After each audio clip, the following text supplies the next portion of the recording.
A great interview is, first of all, you ask questions that the people who are listening to the interview feel they want asked. In other words, if you say, okay, I'm now going to interview, come with me, Mr. and Ms. America, I'm going to sit down now and interview the President of the United States, and it's 3 weeks before some event or some huge event has just happened, they have an expectation that the interviewer is going to ask certain questions. And they also have an expectation that if the person who's being interviewed says something, that the interviewer, like them, is listening to the answers. So the number one thing anybody who's interviewing has to do is somehow get into a state where you can listen to the answers. One of the hardest things to do is to sit there and say, I ask a question, you give an answer, and I don't hear the answer because I'm thinking about my next question. It's the old thing I've told 1,000,000 times. Senator, should we sell grain to Cuba? Oh, yes, Jim, I think we should sell grain to Cuba. But before we do that, we should bomb Havana. And I say, what kind of grain, Senator? Because that's what I had planned to ask. So I didn't hear you. See, I didn't hear. And the number one thing a interviewer must do is get prepared in his or her own way to be comfortable enough to listen.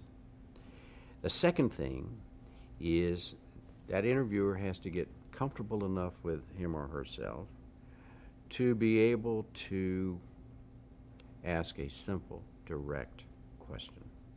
And to keep in mind, this is not about how smart the interviewer is. And somebody doesn't want to ask the question, like what day it is, because, but sometimes it's the hardest question to ask is, I'm sorry, Senator, I didn't quite follow that.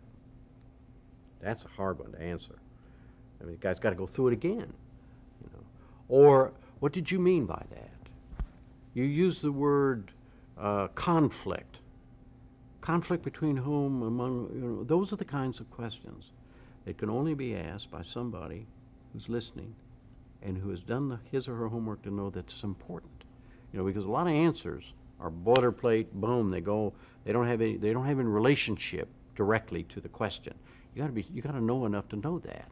So you take a little bit of the wheat and separate, and you just go to the part that matters. And but in a live situation, more so than a tape situation, you don't have even no matter how hard you've worked and how prepared you are, you're still going to be thrown curves, and you got to be able to sort it out.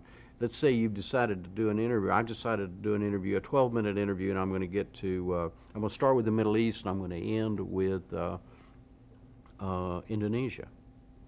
And I ask a question about the Middle East, and whoever I'm talking to says, well, it's like the situation in Indonesia. Now, I can do one of two things. I can say, no, Mr. Secretary, we're not going to talk about Indonesia now. Or I can go with Indonesia and then skip, but I've got to be relaxed enough, comfortable enough to be able to do that. So you have a natural flow, but it wasn't the one you thought you were going to have. That's happened to me. That happens to me all the time.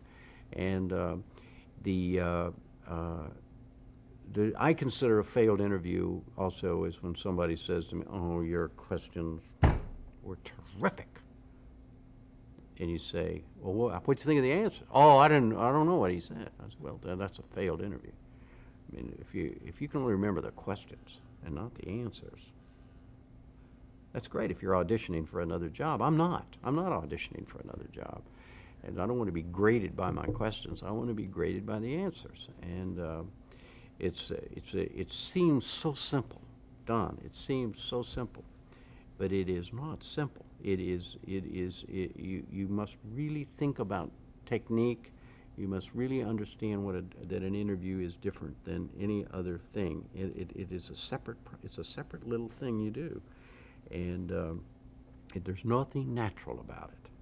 I mean, when you begin to do it, it can become natural after you do it a while. But every interview I do, I prepare like it's the first one I've ever done.